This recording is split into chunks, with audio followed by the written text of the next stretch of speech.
समझता हूँ कि अब हम कर्ज की मैं पी रहे हैं पिछले 75 सालों से।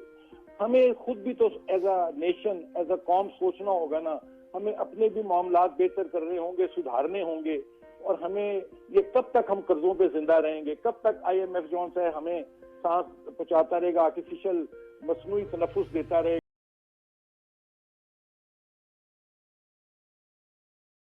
को बचाने के लिए हम अपनी एक जिद्दोजहद शुरू की है, लेकिन ये मैं आपसे इत्तेफाक करता हूँ कि ये रियलाइजेशन मौजूद थी। और लेकिन अब चूंकि हमने ये भारी पत्थर उठा लिया है, तो अब इसको चूम कर तो नहीं रखना नीचे। मुल्क है, हमारा मुल्क है, तो हम दिन रात लगाएंगे। अच्छा सर, जो भी है।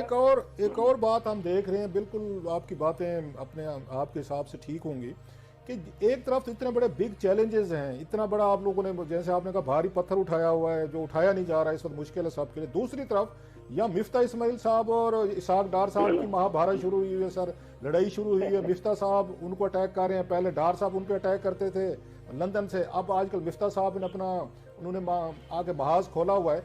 तो जब आपकी पार्टी के अंदर यहाँ पे कोई वो नहीं है, कोई उसकी उसकी अगर क्लियर पॉलिसी नहीं है कि हमने इकॉनमी कैसे चलानी है, आपस में लड़ रहे हैं। और डार साहब ने दावे किए थे कि 200 से नीचे डॉलर ले आएंगे, पेट्रोल वगैरह ठीक कर लेंगे। तो इसकी कोई है कोई आपके नज़दीक, और इसमें कौन सच्चा है? डार साहब ठीक कह रहे हैं या ये होगा मिफ्ता साहब ठीक कह रहे हैं? आप किस साइड पे खड़े हैं सर?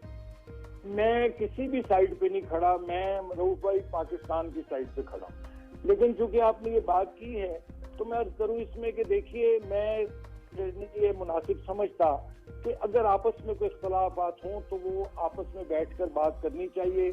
अनफॉर्चुनेटली ये जो भी हुआ, ऐसा नहीं होना चाहिए था कि मिफ्ता के और इसाक डार साहब के दरमियान। अब मिफ्ता ने भी, मैं तो कहूंगा, उसने भरपूर अपनी कोशिश की, पाकिस्तान की मईशत को जितनी वो हिम्मत कर सकता था, मेहनत कर सकता था। मैं बिल्कुल उसको कंडेम नहीं करूंगा। और डार साहब को भी जिन हालात में मईशत मिली है, जाहिर है डार साहब भी दिन रात कोशिश कर रहे हैं।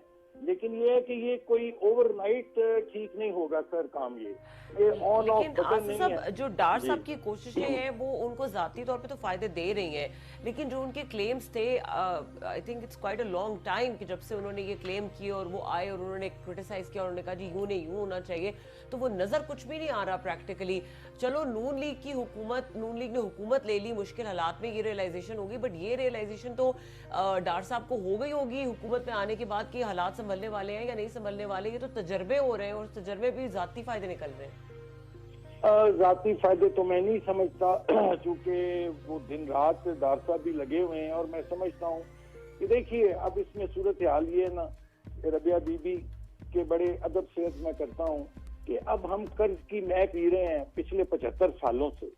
हमें खुद भी तो as a nation, as a कौम सोचना होगा ना। हमें अपने भी मामलात बेहतर करने होंगे, सुधारने होंगे। और हमें ये कब तक हम कर्जों पे जिंदा रहेंगे, कब तक IMF जो है हमें सांस पहुंचाता रहेगा, आर्टिफिशियल मसनूई तनफुस देता रहेगा। तो उसमें अब ये सूरत हाल, ग्राउंड रियलिटी तो है, हालात आइडियल नहीं है, मुश्किल हालात हैं। गरीब मिडिल क्लास जो हमसी है वो बहुत मुश्किल में है। लेकिन मैं उम्मीद करता हूँ कि ये अब रिव्यू भी आ रहा है इसका, IMF की टीम आई हुई है, उनके साथ कुछ मामला हुए हैं, टाइम लगेगा, कुछ मुश्किल और बड़े फैसले जो सर एक और आज हमने चीज देखी, मैं आपकी बात सॉरी काट रहा हूँ, कि मरियम साहबा ने आज जनरल बाजवा पे उन्होंने सीरियस अटैक्स किए। जनरल फैज पे पहले भी होते रहे थे, खुलकर बात करते थे, मियाँ साहब ने भी की, मरियम साहब करते, लेकिन बाद में जब वो सारी सुलह सफाई हुई, फिर रजीम चेंज हुआ, शहबाज शरीफ साहब वज़ीर आज़म बन गए, केसेस वगैरह सेटल हुए सारे, तो खामोशी हो गई थी। जनरल बाजवा साहब के हवाले से आपकी पार्टी के अंदर कोई बात नहीं होती थी, ना नवाज शरीफ साहब करते थे, ना मरियम साहब, ना कोई और।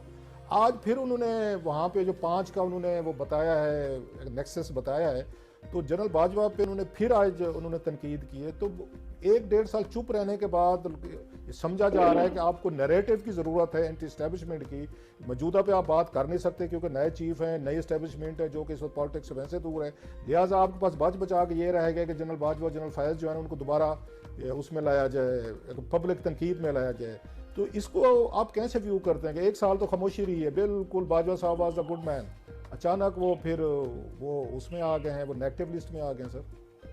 मैं इसमें ये समझता हूँ जी कि रऊफ भाई के अब टाइम आ गया है, पाकिस्तान जिस नहज पे पहुंच चुका है जहां इस वक्त खड़ा है पाकिस्तान, कि उस वक्त कौम के सामने अब तमाम हकाइक जो हैं वो रखने चाहिए।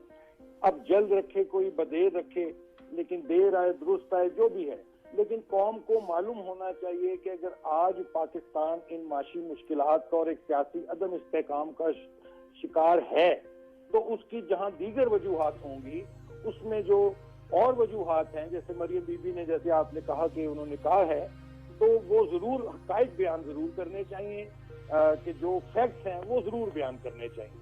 लोगों को आज तक पाकिस्तान में यही हुआ है कि हमने लोगों को कभी एतमाद में नहीं लिया, लेकिन अब वक्त आ गया है कि लोगों को एतमाद में लिया जाए और तमाम चीजें वाज़ेह होनी चाहिए। इसी सूरत में मैं समझता हूं कि पाकिस्तान के अवाम का एतमाद भी बहाल होगा।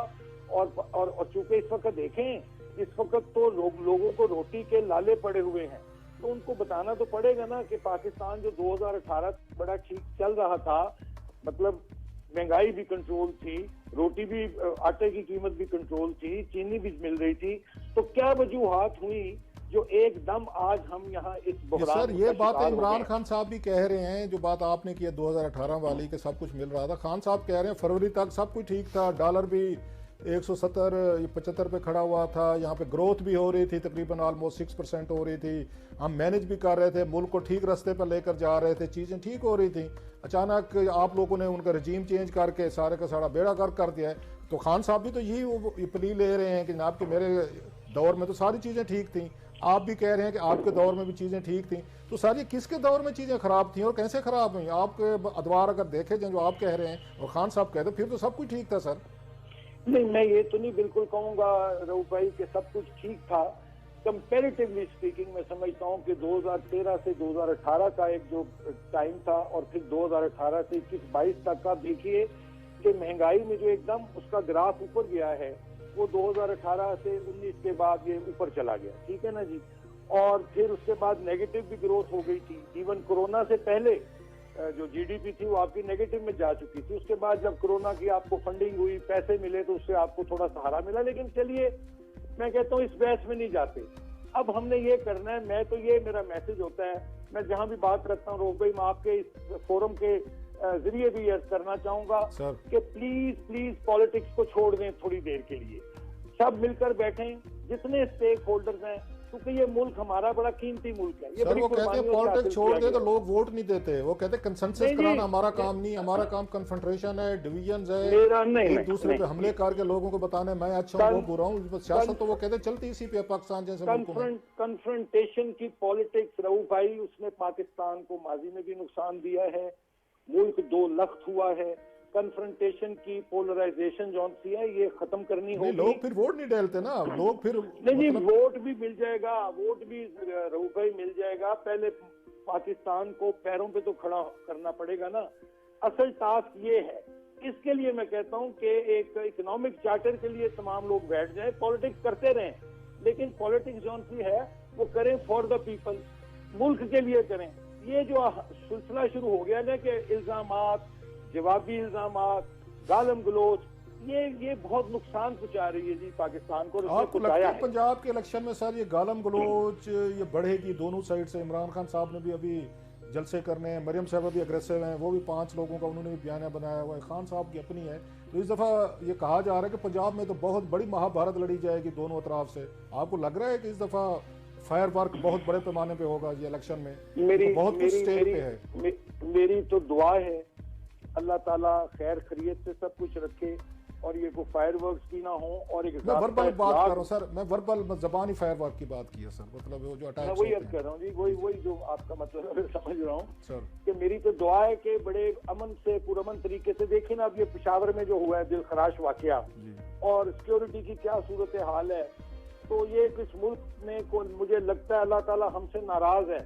हमें अपने जरा करतूत भी ठीक करने चाहिए। मैं अपने से शुरू करूं, मैं अपनी बात करता हूं कि क्या मैंने एक जिम्मेदार शहरी होने का सबूत दिया आज तक?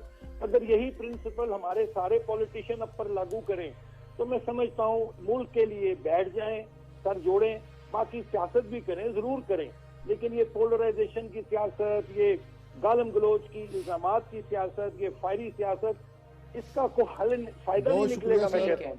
बहुत शुक्रिया किरमानी साहब, आपने बड़ा तफसील से